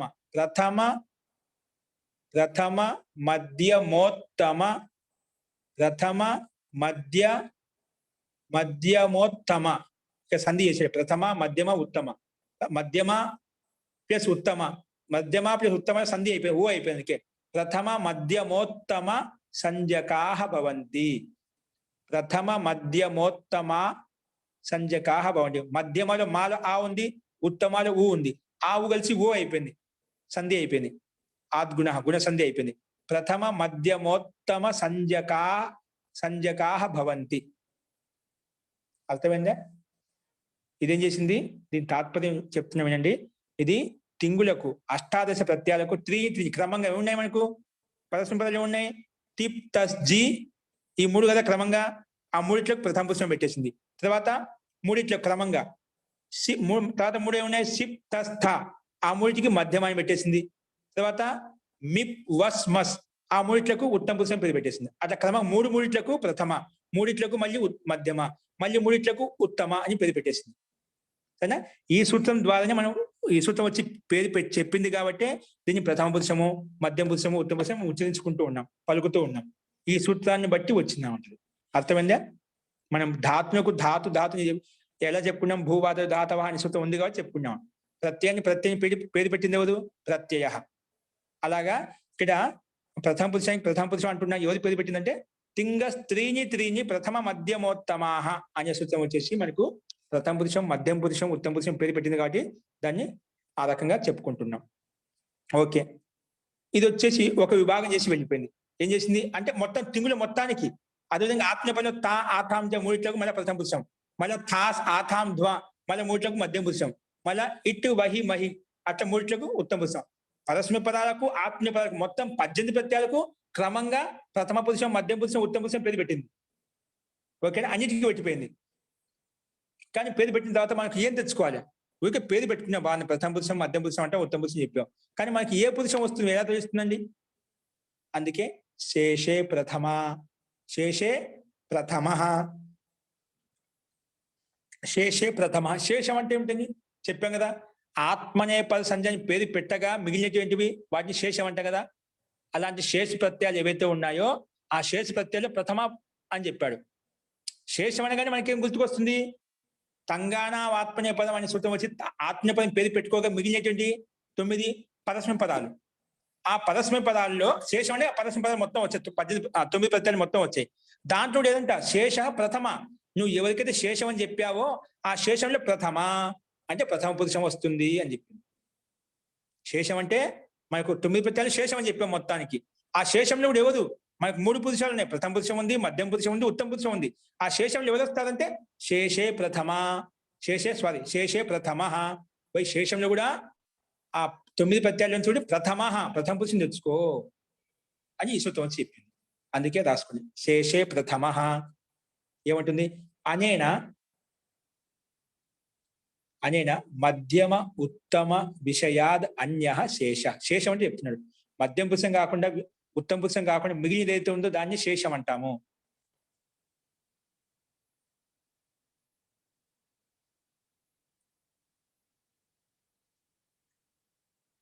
అనేన మధ్యమ ఉత్తమ విషయాద్ అన్యః శేష. అంటే ఇక్కడ శేషం అంటే దాంతో కలుపుకోవద్దు. ఇక శేషం అంటే ఏం చెప్తున్నా అంటే మధ్యమ పురుషంలో మధ్యమ పురుషం ఎక్కడ వచ్చింది చెప్పాడు అనమాట. మనం మధ్యమ పురుషం ఎక్కడ వచ్చింది చెప్పాము? ఎదుటి వాళ్ళతో మాట్లాడి మధ్యమ పురుషం ఉపయోగించాలని చెప్పినాం. ఉత్తమ పురుషం ఎక్కడ ఉపయోగిస్తాము? ఉత్తమ పురుషాన్ని మన గురించి మనం చెప్పుకుంటే ఉత్తమ పురుషాన్ని ఉపయోగిస్తామని చెప్పాం. అట్లా అన్నిటి చెప్పాడు అనమాట. మధ్యమ పురుషాన్ని ఎదుటి వాళ్ళతో మాట్లాడి ఉపయోగించుకో అంటే అలాంటి అర్థంలో వచ్చినప్పుడు ఉపయోగించుకో. ఉత్తమ పురుషం మన గురించి మాట్లాడుకునేటప్పుడు ఉపయోగించుకో అని చెప్పేశాడట. కానీ ప్రథమ పురుషానికి ఏం చెప్పలేదు. మధ్యమ పురుషానికి చెప్పాడు, ఉత్తమ పురుషానికి చెప్పాడు స్పష్టంగా పేరు తీసుకొని. మధ్యమ పురుషం, ఉత్తమ పురుషం చెప్పిన మిగిలింది ఓన్లీ ప్రథమ పురుషమే కదా, ముందు పేరు పెట్టుకున్నాం కదా. నేను మధ్యమ పురుషము చెప్పాను, ఉత్తమ పురుషము చెప్పాను, ఎక్కడెక్కడ తెచ్చుకోవాలో చెప్పండి ఏంది? ఆ చెప్పండి ఏదైతే ఉందో దాన్ని ప్రథమ. అలాంటి శేషం ఏదైతే ఉందో దాంట్లో ప్రథమ. అలాంటి శేషంలో ప్రథమ పురుషం వస్తుంది. ఓకే, శేషే ప్రథమ అనే సూచన మధ్యమ ఉత్తమ విషయాద్ అన్యః. మధ్యమ ఉత్తమ, ఇక్కడ సంధి మధ్యమ ప్లస్ ఉత్తమ, మధ్యమోత్తమ. మధ్యమోత్తమ విషయాద్ అన్యః అంటే మధ్యమ పురుషము, ఉత్తమ పురుషం విషయాత్ అన్య, విషయాంతో భిన్నమైంది, దాన్ని శేషం అంటాం. అలాంటి మధ్యం పురుషం ఎక్కడ వస్తుందో చెప్పాడు, ఉత్తమ పురుషం ఎక్కడ వచ్చి చెప్పాడు, కానీ ప్రథమ పురుషం చెప్పలేదు. ఎక్కడ ఏం చెప్పలేవు అది ఇక్కడ తెచ్చుకో, ప్రథమ పురుషం తెచ్చుకోవాలి అలాంటి సందర్భంలో అని చెప్పింది. శేషే ప్రథమ. ఇక్కడ బ్రాకెట్ ఇచ్చానండి. యత్ర యుష్మద్ అస్మది సమానాధికరణే ఉపపదే నాస్తః తస్మిన్ శేష విషయే ప్రథమ పురుషో భవతి. దీని తాత్పర్యం చెప్తున్నా, అర్థం చేసుకోండి. ఇక్కడ యుష్మద్ అన్నప్పుడు మధ్యం పురుషం అండి, అస్మద్ అన్నప్పుడు ఉత్తమ పురుషం. ఇవన్నీ సమాన, రెండింటికి అధికరణం ఒకే విధంగా ఉంటుంది. అధికరణం అంటే రెండింటికి ఒకే విధంగా ఉండాలి, అంటే ఒకటే ఉండాలి. ఇప్పుడు అధికరణం అంటే సమానాధికరణం. ఇప్పుడు నువ్వు రాస్తున్నావండి, నువ్వు రాస్తున్నావంటే నీకే నువ్వు తెలుసుకోవాలని జిజ్ఞాస ఉంది కాబట్టి రాస్తున్నావు. అంటే ఈ రాయడానికి ఆత్మకర్త మీరే, అంటే నీ జిజ్ఞాస, అంటే నీ ఆత్మ ప్రేరణ, నీ సంకల్పం. అంటే ఇక్కడ రాయడానికి కర్త నువ్వే అనమాట. కానీ కొంతమంది చిన్నపిల్లలు ఏమొస్తుందో, అమ్మ నాన్నలు పంపిస్తున్నా కూడా చదువుతున్నామట. ఏంటి ఏదైనా ఒక పని చేస్తున్నా అంటే పిల్లలు ఇంట్లో వాళ్ళ ఇష్ట ప్రకారం మనం చేస్తున్నాం, మనకి ఇష్టం ఉండదు. ఇక సమానకర్త కాదు, చేసేది మనమే ఉండాలి, ఇష్టపడేది కూడా మనమే ఉండాలి. అదే సమానకర్త అంటాం. అర్థమైందా? ఇష్టం కూడా మనకే ఉండాలి, రాసే కూడా మనమే ఉండాలి. ఇప్పుడు చదవాలన్న కోరిక నాకే, అది రాసుకోవాలన్న కోరిక కూడా నాకే. అంటే చదవటానికి చదవాలన్న కోరిక నీదే, ఆ చదవటం తెలుసుకున్న ఆ ఇష్ట ప్రకారంగా రాస్తున్నది కూడా నువ్వే. అంటే రెండింటికి రాయటానికి ఇష్టపడడానికి కర్త నువ్వే, ఒకదే. నేను ఎవరు ప్రేరేపించలేదు, ఎదుటి వ్యక్తి ప్రేరేపించలేదు నువ్వు రాసుకో అని చెప్పి. నాకు రాసి పెట్టని చెప్పలేదు. అవి రాసి పెట్టినప్పుడు రాసి పెట్టేది ఏదో వాళ్ళ కోసం రాసిన కర్త అక్కడ వేరు, నువ్వు రాసేది కర్త ఇంకొక వేరు, ఇద్దరు కర్తలే. కాబట్టి అధికరణం సమానం కాదు. రాయడానికి కర్త ఒకరు, ఆ రాయించడానికి కర్త ఇంకొకరు. అలాంటి సమాన అధికారం లేదు. ఇక సమాన అధికారం ఎక్కడైతే ఉందో దాంట్లో యుష్మదు అస్మదు వస్తాయని చెప్పాడు. అంటే రెండింటి విషయం చెప్పాడు, ప్రథమ గురించి ఏం చెప్పలేదు. కాబట్టి శేషే ప్రథమ. అలాంటి ఏదైతే ఉందో యుష్మదు కాకుండా అస్మదు కాకుండా ఏదైతే ఉందో అక్కడ శేష విషయంలో ప్రథమ పురుషం వస్తుంది, ప్రథమ పురుషం తెచ్చుకో అని చెప్పాడు. అందుకే ఇక్కడ మనం యుష్మద సమానాధికరణం లేదు కాబట్టి ఇక్కడ ప్రథమ పురుషం వస్తుంది అని చెప్పాడు. ఓకే, అందుకే డైరెక్ట్ గా సింపుల్ గా శేష అనేన సూత్రేణ శేష విషయ ప్రథమ పురుషో భవతి అని రాయచ్చు డైరెక్ట్ గా. శేష విషయే ప్రథమ పురుషో భవతి సూత్రమే స్పష్టంగా చెప్పి శేషే ప్రథమ అంటే ప్రథమ పురుషం తెచ్చుకో అని చెప్పి. ఓకే, అనేన సూత్రేణ మధ్యమోత్తమ విషయాద్ అన్యః శేషః. ఓకే, రాసిన తర్వాత శేషే విషయే ప్రథమ పురుషో భవతి రాసుకో. శేషే విషయం ఇది కూడా రాసుకో, బ్రాకెట్లో మొత్తం రాసుకుంటారు వాళ్ళు, అర్థమవుతుంది. ఎత్ర అర్థం చేసుకోవడం, ఎత్ర యుష్మద్ అస్మది, ఎత్ర యుష్మద్ అస్మద్ అస్మది, ఎత్ర యుష్మద్ అస్మది సమానాధికరణే ఉపపదే నాస్తః లేదు. యుష్మద్ అస్మది సమానాధికరణే ఉపపదే నాస్తః. ఇది ఇంకా ఆసూత్రం చెప్పుకునేటప్పుడు మీకు బాగా అర్థమవుతుంది. అర్థం కాకపోయినా కన్ఫ్యూజ్ కావద్దు, సందేహపడద్దు. ఇక దీని యొక్క తాత్పర్యం శేషే ప్రథమ పురుషం తెచ్చుకొని చెప్పింది, స్పష్టంగా అర్థమైంది. అదొక్కటి మీకు అదొక్కటి గుర్తు వస్తే చాలు. యుష్మద్ అస్మది సమానాధికరణే ఉపపదే నాస్తః తస్మిన్ శేషే విషయే ప్రథమ పురుషో భవతి. తస్మిన్ శేషే విషయే ప్రథమ పురుషో భవతి. ఇది బ్రాకెట్ లో చేయండి. తస్మిన్ శేషే విషయే ప్రథమ పురుషో భవతి. ఓకే, నేను చెప్పాను శేషే ప్రథమ సూత్రంలో సింపుల్ గా శేషే అంటే ఏమిటి, మనం అస్మదు యుష్మదు గురించి చెప్పి లహ పరస్మై పదం తంగాన ఆత్మీయ పదం 2 విభాగాలు చేసుకున్నాం కదా. దాంట్లో మనం శేషాత్ కర్తది పరస్మై పదం వచ్చేసి పోయి శేషంలో కర్త అర్థం చెప్పడం కోసం పరస్మై పదం వస్తుంది చెప్పింది. ఆ పరస్మై పదంలో కూడా మనకు 9 ఉన్నాయి కదా, ఏం తెచ్చుకోవాలి అని సందేహం వచ్చినప్పుడు దానికి సమాధానంగా శేషే ప్రథమ అని చెప్పినట్ట పోయి నువ్వు కర్తవ్య అర్థంలో పరస్మై పదాలు ఏవైతే ఉన్నాయో దాంట్లో శేషే ప్రథమ ఈ సూత్రం ప్రకారంగా ప్రథమ పురుషం తెచ్చుకో అని చెప్పింది. ఈ సూత్రం ప్రకారం ప్రథమ పురుషం వచ్చేసింది. గుర్తుపెట్టుకో, కేవలం ఈ సూత్రం ప్రకారం ప్రథమ పురుషం వచ్చేసి యుష్మద్ అస్మద్ గురించి అర్థం చేసుకోవాల్సిన అవసరం లేదు, సందర్భాన్ని బట్టి చెప్పాను. అర్థమైతే పర్వాలేదు, అర్థం కాకపోయినా దీని గురించి సందేహపడాల్సిన అవసరం లేదు. తర్వాత విషయం మనకి ఇక్కడ విషయం కాదు, ఇక్కడ కేవలము పరస్మయ పదంలో 9 ఉన్నాయి. 9లో కూడా మనకు ప్రథమ పురుషం, మధ్యం పురుషం, ఉత్తమ పురుషం 3 పురుషాలు ఉన్నాయి. దాన్ని ఏ పురుషం తెచ్చుకోవాలన్నప్పుడు నిర్ణయం కోసం ఇది వచ్చి చెప్పింది చేసే ప్రథమ అని చెప్పి. కాబట్టి మనం ప్రథమ పురుషం తెచ్చుకుంటాం. ఓకే, ప్రథమ పురుషం తెచ్చుకున్నాం, బాగానే ఉంది. ఆ ప్రథమ పురుషంలో మళ్ళీ 3 ఉన్నాయి కదా, ఏకవచనం, ద్వివచనం, బహువచనం. ప్రథమ పురుషంలో 3 ఉన్నాయి. ఏంటి ఆ 3 కింద చెప్తున్నా, రాసుకోండి. బాణం గురించి వచ్చేసి తాన్యేకవచన, ఇది ప్రథమ పురుషం తెచ్చుకొని చెప్పింది. ఆ ప్రథమ పురుషంలో మనకు టిప్ ప్లస్ జీ వచ్చాయి. ఓకే, రాసుకోండి. తాన్యేకవచన, తాన్యేకవచన, తాన్యేకవచన, ద్వివచన, ద్వివచన, బహువచ, బహువచ, నాన్యేకషః, నాన్యేకషః. తాన్యేకవచన, ద్వివచన, బహువచన, బహువచ కలిపి రాసి సంధి చేసి బహువచ నాన్యే, నాన్యేకషః, నాన్యేకషః. తాన్యేకవచన, ద్వివచన, బహువచ నాన్యేకషః, బహువచ నాన్యేకషః, నాన్యేకషః.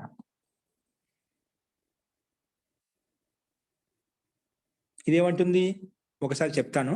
ఇదేమంటుందంటే తాని, తాని కాని, మన పైన చెప్పింది కదా ప్రథమ పురుషంలో 3 వచ్చాయని చెప్పి. ఊరికే ప్రథమ పురుషం మనం ఊరికే వ్యవస్థ ఏం పెట్టుకున్నాం, 9కి పరస్మయ పదాలు అంటాము, 9 ఆత్మీయ పదాలు చెప్పి 2 భాగాలు చేసుకున్నాం. ఆ 2 భాగాల్లో కూడా మిగిలినటువంటివి ఆత్మీయ పదం పేరు పెట్టుకో, పరస్మయ పదాలు అని చెప్పింది. అంటే ఆ రెండిట్లో కూడా మనకి ఏం తెచ్చుకోవాలంటే శేషాత్ కర్తరి పరస్మయ పదం చెప్పింది. శేషాత్ కర్తరి పరస్మయ పదం అనగానే పరస్మయ పదంలో ఉండే 9 ప్రత్యయాలు వచ్చాయి. అంటే ఆత్మీయ పదం ఆటోమేటిక్ శేషాత్ కర్తరి పరస్మయ, శేషం ఏదైతే ఉన్నాయో వాటిలో కర్తరి పరస్మయ పదం, పరస్మయ పద సంజ్ఞకాలు వస్తాయి అని చెప్పింది ఈ సూత్రం వచ్చేసి. అంటే ఆత్మీయ పద సంజ్ఞకాలు వెళ్ళిపోయాయి ఆటోమేటిక్ గా. కానీ ఆ పరస్మయ పదాల్లో కూడా మనకు 3 పురుషాల నుంచి ఏ పురుషం వస్తుందనే దానికి సమాధానంగా శేషే ప్రథమ అని చెప్పింది. ఆ 3 పురుషాలు కూడా శేషే ప్రథమ నియమం ప్రకారంగా ప్రథమ పురుషం వస్తుంది అని చెప్పి ఈ సూత్రం వచ్చి చెప్పింది. శేషే ప్రథమ, ఊకే ప్రథమ వచ్చి అంటే ప్రథమ పురుషం వచ్చేసింది. ఆ ప్రథమ పురుషంలో 3 ఉన్నాయి కదా, టిప్ ప్లస్ జీ. దానికి ఏమంటా ఆ 3 ఏమంటా, తాని ఏంటి 3, దానికి సమాధానం చెప్తుంది. తాని ఏకవచన, ద్వివచన, బహువచన, నాన్యేకషః. ఇది వచ్చేసి ఆ ప్రథమ పురుషంలో 3 ఉన్నాయి కదా, దానికి తాని అంటే ఆ 3 ప్రత్యయాలను. తాని ఆ మూడిట్లకు ఏం చెప్తాం, ఏకవచనము 3 ఉన్నాయి కదా, దానికి క్రమంగా ఏకవచనము, ద్వివచనము, బహువచనం పేరు పెట్టేసి. అదేవిధంగా మధ్య పురుషంలో కూడా ఏకవచనము, ద్వివచనము, బహువచనం పేరు పెట్టే. అట్లా 3 క్రమంగా ఏకవచనం, ద్వివచనం, బహువచనం 3 అయిపోయింది. మళ్ళా 3 ఏకవచనం, ద్వివచనం, బహువచనం మళ్ళీ అయిపోయింది. ఉత్తమ పురుషంలో కూడా ఏకవచనం, ద్వివచనం, బహువచనం. అట్లా ఉత్తమ పురుషంలో క్రమంగా ఉండే వాటికి 3 ఏకవచనం, ద్వివచనం, బహువచనం చెప్పి ఇది వచ్చి ఏకవచనము, ద్వివచనం, బహువచనం పేరు పెట్టింది. ఇది కేవలం నామకరణం చేసింది, ఏకవచనం, ద్వివచనం, బహువచనం. తింగుల్లో అయితే ఈ సూత్రం చేత ఏకవచనం, ద్వివచనం, బహువచనం పేరు పెట్టిందండి. సుప్పుల్లో ఎవరు పెట్టారు ఏకవచనం, ద్వివచనం, బహువచనం? సుపహ. సుప్పుల్లో సుపహ తింగ త్రీని ప్రథమ ఏకవచనం, ద్వివచనం, బహువచనం సంజ్ఞకాని భవంతి. అక్కడ ప్రథమ విభక్తిలో ఏకవచనం, ద్వివచనం, బహువచనం పేరు పెట్టినది సుపహ. తింగుల్లో ఎవరు పెట్టారు ఏకవచనం, ద్వివచనం, బహువచనం అని చెప్పి పురుషాల్లో. అది విభక్తుల్లో ఏకవచనం, ద్వివచనం, బహువచనం దానికి సుపహ అనే సూత్రం వచ్చి పెట్టింది. ఈ తింగుల్లో ప్రథమ పురుషంలో ఉండే వాటికి ఏకవచనం, ద్వివచనం, బహువచనం పేరు పెట్టింది ఎవరు? ఈ సూత్రం. తాన్యేకవచన, ద్వివచన, బహువచన, నాన్యేకషః. ఆ ప్రథమ పురుషంలో ఉండేటువంటి 3 ఈ సూత్రం వచ్చేసి ఏకవచనము, ద్వివచనము, బహువచనం అని పేరు పెట్టింది. సుప్పుల్లో సుపహ అనే సూత్రం చేత ఏకవచనము, ద్వివచనం, బహువచనం పేరు పెట్టినాం. కానీ తింగుల్లో, తింగు ప్రత్యయాల్లో, లకార ప్రత్యయాల్లో ఈ సూత్రం చేత ఏకవచనం, ద్వివచనం, బహువచనం పేరు పెట్టుకున్నాం. అర్థమైంది కదా? ఇది వచ్చేసి నామకరణం చేసింది. అస్తు, రాసుకోండి. అనేన సూత్రేణ తాని తాని అంటే ఆ ప్రథమ పురుషులో ఉండే ప్రత్యయాలు. తాని తింగస్ త్రీని తింగస్ అని చెప్పిన తీరుని మొత్తం 18 ప్రత్యయాలు. కేవలం ప్రథమ పురుషంలో ఉన్న వాటికి చెప్పలేదు. మనకు ప్రథమ పురుషం సమస్య ఉంది ఏం తెచ్చుకోవాలి. అన్నిటికీ ప్రథమ పురుషంలో మధ్యం పురుషంలో అన్ని అక్కడ మనకు పురుషాల పేరు చెప్పాం కానీ వచనాల పేరు చెప్పలేదు. కాబట్టి ఇది వచ్చి మొత్తం 18 ప్రత్యయాలకు ఇది మొత్తం పేరు పెట్టేస్తుంది. అన్నిటి క్రమంగా మూడిట్లకు ఏకవచనం ద్వివచనం బహువచనం పేరు పెట్టేస్తుంది. రాసుకోండి క్రమంగా. అనేన సూత్రంగా తాని తింగస్ అంటే తింగులకు అంటే 18 ప్రత్యయాలకు. తింగస్ త్రీని తింగస్ త్రీని తింగస్ త్రీని తింగస్ త్రీని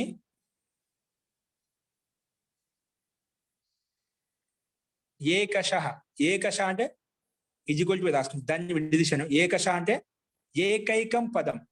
ఏకశ అంటే ఏకైక పదం. తిప్పు ఒక పదం, తస్ ఒక పదం, జీ ఒక పదం, అట్లా మొత్తం 18 ఉన్నాయి కదా. 18 ప్రత్యయాలకు ఏకైకం అని చెప్పాడు. ఏకైకం ప్రతి దానికి. ఏకశ ఈజ్ఈక్వల్ టు మనం రాసుకోండి. ఏకైకం పదం అంటే ప్రత్యేకం పదం, ప్రత్యేక ప్రత్యయం. ఏకైకం పదం క్రమేణ. ఏకైకం పదం ప్రతి పదం అంటే ప్రతి ప్రత్యయం అని అర్థం. ఇక్కడ పదం అంటే ప్రతి ప్రత్యయం అని అర్థం. ఏకైకం పదం క్రమేణ క్రమేణ ఏకవచన ద్వివచన ఏకవచన ద్వివచన బహువచన సంజ్ఞకాని భవంతి. ఏకవచన ద్వివచన బహువచన సంజ్ఞకాని భవంతి. ఓకేనండి. ఏకవచన ద్వివచన బహువచన సంజ్ఞకాని భవంతి. ఈ సూత్రం వచ్చేసి ఏకవచనం ద్వివచనం బహువచనం పేరు పెట్టింది. కేవలం ప్రథమ పురుషానికి కాదు, అన్నిటికీ పెట్టింది. 18 ప్రత్యయాలకు పెట్టింది. సరే, ఇప్పుడు కేవలము ఆ శేషే ప్రథమ వచ్చి ప్రథమ పురుషం తెచ్చుకోని చెప్పింది కదా. దాంట్లో వచనాలు పేర్లు పెట్టుకోలేదు కాబట్టి వచ్చి పేర్లు పెట్టి వెళ్ళిపోయింది. కానీ మనకు సమస్య అలాగే ఉంది. ఇంకా సమస్య కాదు. ప్రథమ పురుషం వచ్చింది బాగానే ఉంది, మధ్యం పురుషం వెళ్ళిపోయింది. ప్రథమ పురుషం అనగానే మధ్యం పురుషం వెళ్ళిపోతుంది, ఆటోమేటిక్ గా ఉత్తమ పురుషం కూడా వెళ్ళిపోయింది. పైనేమో శేషాత్ కర్తరి పరస్మింపదం అనగానే పరస్మింపదం ఒకటి నిలిపోయింది. ఆత్మీయ పదంలో ఉండే ప్రత్యయాలు మొత్తం వెళ్ళిపోయాయి. మనకు రావడం మొత్తం లకార స్థలంలో 18 ప్రత్యయాలు వచ్చాయి. దాన్ని డివైడ్ చేసుకునే పరస్మింపదం ఆత్మీయ పదం అని చెప్పి చేసుకున్న తర్వాత శేషాత్ కర్తరి పరస్మింపదం వచ్చి అయితే నువ్వు మిగిలిన ప్రత్యయాలు ఏవైతే ఉన్నాయో ఆ ప్రత్యయాలు తెచ్చుకోని చెప్పింది. మనం చెప్పుకునే పరస్మింపదం కాబట్టి పరస్మింపదం తెచ్చుకోని చెప్పింది. ఆ పరస్మింపదంలో ఏం తెచ్చుకోవాలి అంటే శేషే ప్రథమ వచ్చి బై ఆ పరస్మింపదాల్లో కూడా ప్రథమ పురుషం తెచ్చుకోని చెప్పింది. ఆ ప్రథమ పురుషంలో 3 ఉన్నాయి. ముందు వాటి ఏంటి అవి 3 తిప్ తస్ జీ అంటే అవి ఏమి కాదు. వాటికి ఆ తింగులకు క్రమంగా ఏకవచనం ద్వివచనం బహువచనం పేరు పెట్టింది వచ్చింది. అవి ఏకవచనం ద్వివచనం బహువచనం అని ఇది పేరు పెట్టేసింది. కానీ ఇంకా నిర్ణయం కాదు, మనకు ఒకటి కావాలి కదా.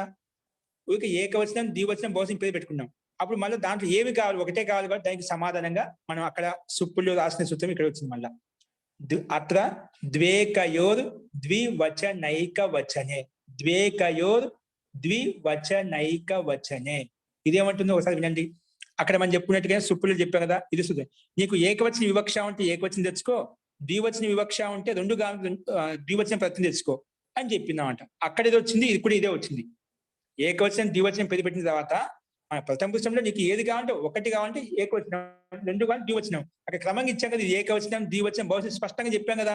నీకు ఏ ప్రత్యయం కావాలి, 1 చెప్పాలన్నా 2 చెప్పాలన్నా 3 చెప్పుకోవాలనుకుంటున్నావా, నీకు ఏది కావాలో తీసుకో, ఆ ప్రత్యయం తీసుకో. క్రమంగా ఉన్నాయి కాబట్టి ఇది వచ్చి స్పష్టంగా చెప్పేసింది. ద్వేకయోర్ ద్వివచనైక వచనే. రాసుకోండి. అత్ర ద్వేకయోర్ ద్వివచనైక వచనే. ద్వివచనైక వచనే రాసుకోండి. అనేన సూత్రేణ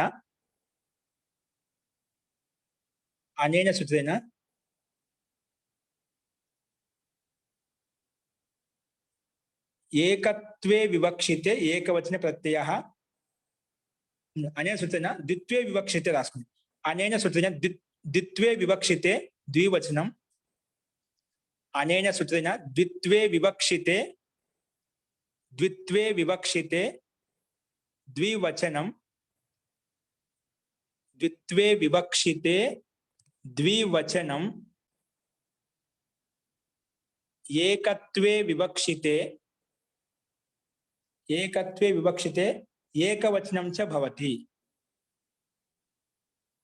ఏకత్వే వివక్షితే ఏకవచనం చ భవతి అని ఈ సూత్రం చెప్పింది. మరి ద్విత్వకి వివక్ష ఉందనుకోండి, ద్వివచనం ప్రత్యయం తెచ్చుకో. తిప్ తస్ జీ 3 ఉన్నాయి కదా, ద్వివచనం తస్ వస్తుంది.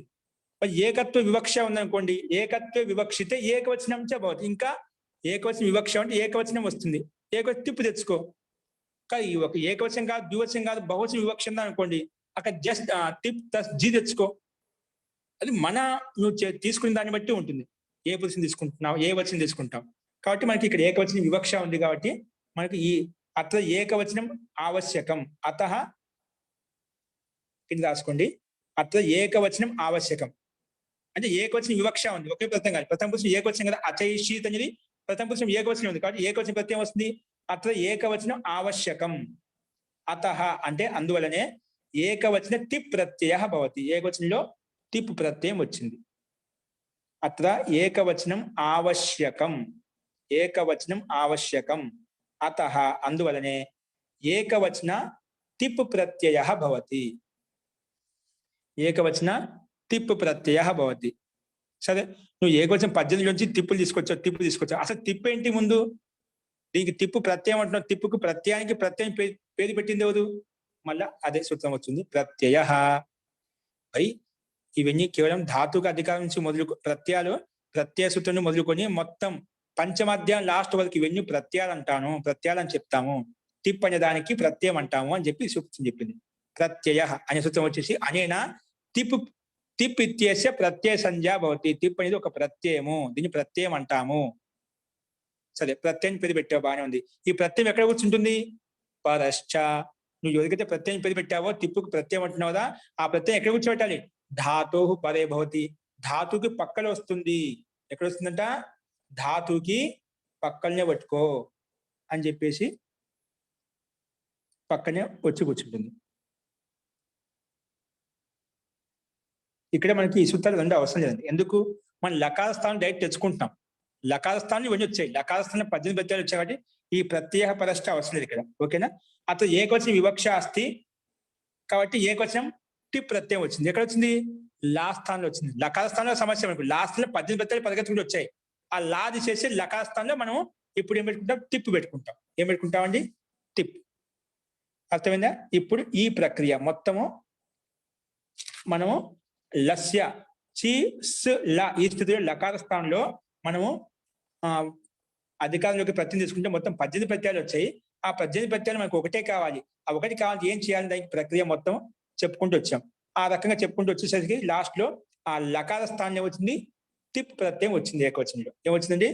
తిప్ ప్రత్యయం వచ్చింది ఏకవచనం. అందుకే రాసుకోండి, చి స్ లా స్థానం పెట్టుకుంటాం, తిప్ పెట్టుకుంటాం. అంటే పైన రాసుకున్నాం, దాని కింద వచ్చింది. ఇప్పుడు అదే స్థానం తిప్ వచ్చింది అన్నమాట. ఇప్పుడు లా రాయమో తిప్ అని రాస్తాం, లా రాయకుండా రాస్తాము, తిప్ అని రాస్తాం. అందుకే దాన్ని చి స్ తిప్పు, చి స్ తిప్పు. ఇక్కడ ప్రత్యయ పరష్ట అవసరం లేదు. డైరెక్ట్ లకార స్థానం తీసుకొచ్చాం కాబట్టి ఇక్కడ అవసరం లేదు. ప్రత్యయ పరష్ట కొట్టేయండి. చి స్ తిప్పు. లా స్థానం ఏమొచ్చిందండి? తిప్పు వచ్చిందా? లకార స్థానంలో తిప్పు వచ్చింది.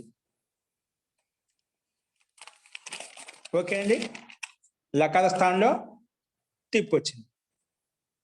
చూడండి, దీన్ని తిబాది ఉత్పత్తి అంటాం. అంటే తిప్ ఆదికి ఉత్పత్తిని తిబాది ఉత్పత్తి అంటాం. తిప్పు తీసుకొని తిప్ తస్ జీ సిప్ తస్ థా మిప్ మస్ ఇవన్నీ తిప్పుకి ఉత్పత్తి అంట. తిబాది ఉత్పత్తి ఎప్పుడు చేయాలన్నా ఇదే విధంగా ప్రక్రియ ఉంటుంది. కేవలము శేషే ప్రథమ అంశంతో మారుతూ ఉంటుంది అన్నమాట. ఇది ఒకటి. ఒకవేళ మధ్యం పురుషం కావాలనుకోండి, ఈ సూత్రం తీసి మధ్యం పురుషం తీసుకొచ్చే సూత్రం వస్తుంది. ఒకవేళ ఉత్తమ పురుషం కావాలనుకోండి, ఉత్తమ పురుషం తీసుకొచ్చే సూత్రం వస్తుంది. అర్థమైందా? ఇది ఒకటి మారుతూ ఉంటుంది. దాన్ని బట్టి ప్రక్రియ మటుకు మిగిలిత ప్రక్రియ అంతా ఇదే విధంగా ఉంటున్నాం. దానిపై శేషాత్ కర్తరి పరస్పర స్థానంలో ఆత్మీయపదం అనుకోండి, ఆ సూత్రం మారిపోయి ఆత్మీయపద సూత్రం వస్తుంది. ఆత్మీయపదం తీసుకొచ్చాం అనుకోండి, అట్లా శేషాత్ కర్తరి పరస్పర పదంలో ఇది మారుతుంది, శేష ప్రథమ అనేది ఇది మారుతుంది. అంటే ఈ రెండు, అదేమో పై సూత్రము ఆత్మీయపదమా పరస్పరం నిర్ణయించే సూత్రం అన్నమాట. అది ఒకటి మారుతూ ఉంటుందంట. పరస్పర కావాలంటే ఇదే సూత్రం వస్తుంది. ఆత్మీయపదం కావాలంటే చాలా సూత్రాలు ఉన్నాయి, అవి వస్తూ ఉంటాయి. ఇక్కడ శేష ప్రథమ అనేది ఇక్కడ ప్రథమ పురుషం అన్నప్పుడు ఇదే వస్తుంది. మధ్యం పురుషం అన్నప్పుడు దానికి ఒక సూత్రం నిశ్చయంగా ఉంది. ఉత్తమ పురుషం అన్నప్పుడు దానికి నిశ్చయంగా ఒక సూత్రం ఉంది. అవి వస్తాయన్నమాట. ఇప్పుడు ఎవరు రాకపోతే ఇది వస్తుంది అనమాట. ఓకేనా? ఈ రకంగా మన త్రిభాజ ఉత్పత్తి లకార స్థానంలో ప్రక్రియ మొత్తం చేసుకుంటూ ఈ రకంగా తిప్పు తీసుకొచ్చామండి. ఇది మళ్ళీ ఒకసారి చూసుకోండి. ఈ తిప్పు ఉత్పత్తి ఏ విధంగా చేశామో అర్థం కాకుంటే రేపు అడగండి, రేపు మళ్ళీ చూద్దాము. ఇది ముఖ్యంగా మీరు ఒకసారి మొత్తం సూత్రం కంఠస్థం చేసుకుని నష్టం లేదు, మళ్ళీ ఎక్కువ లాభం ఇంకా. ఎందుకంటే మళ్ళీ చెప్పామండి, స్వాదుత్పత్తి నాయకాలు విసర్గం కావాలంటే మనం డైరెక్ట్ గా ఎప్పుడు బాగా స్థితిలో ఏ విధంగా చెప్పాం అదే విధంగా అంటున్నాం. ఇప్పుడు ఇక్కడ చెప్పాం కదా, అచేషితిలో త్రిభాజ ఉత్పత్తి ఏ విధంగా చెప్పానో అదే విధంగా అని చెప్తాను. మాటికి మనం, ఎందుకంటే లకాలు చేసినప్పుడల్లా ఖచ్చితంగా తిప్ తస్జీ ఇవి మొత్తం 18 ప్రత్యయం ఏదో ఒక ప్రత్యయం తెచ్చుకుంటూ ఉంటాం. ఇంకా మాటికి చెప్పం ప్రక్రియ. ఎక్కడైతే మారిందో ఆత్మీయపదం ఎక్కడ వచ్చిందో ఆ సూత్రం ఒకటి మారుస్తాం, ఏ పొజిషన్ వచ్చిందో ఆ పొజిషన్ ఒక సూత్రం మారుస్తాం. మిగిలిన ప్రక్రియ అంతా ఇదే విధంగా ఉంటుంది. కాబట్టి ఇది ఒకటి బాగా ప్రాక్టీస్ చేయండి, ఇది బాగా నేర్చుకోండి. ఒకసారి మీరు కూడా రాయండి. రాసిన తర్వాత కొంచెం సూత్రాలు కొంచెం సహజంగా వచ్చేస్తే సరళంగా ఉంటాయి, త్వరగా కూడా అర్థం అవుతాయి. ఓకే, అస్తు అండి. ఇంకేమైనా సందేహాలు ఉంటే రేపు అడగండి, రేపు చూద్దాం. అస్తు. మంత్రపాఠ. ఓం సర్వే భవంతు సుఖినః, సర్వే సంతు నిరామయాః, సర్వే భద్రాణి పశ్యంతు, మా కశ్చిద్ దుఃఖభాగ్ భవేత్. ఓం శాంతి శాంతి శాంతి. సర్వేభ్యో నమః. అందరికీ నమస్కారం అండి.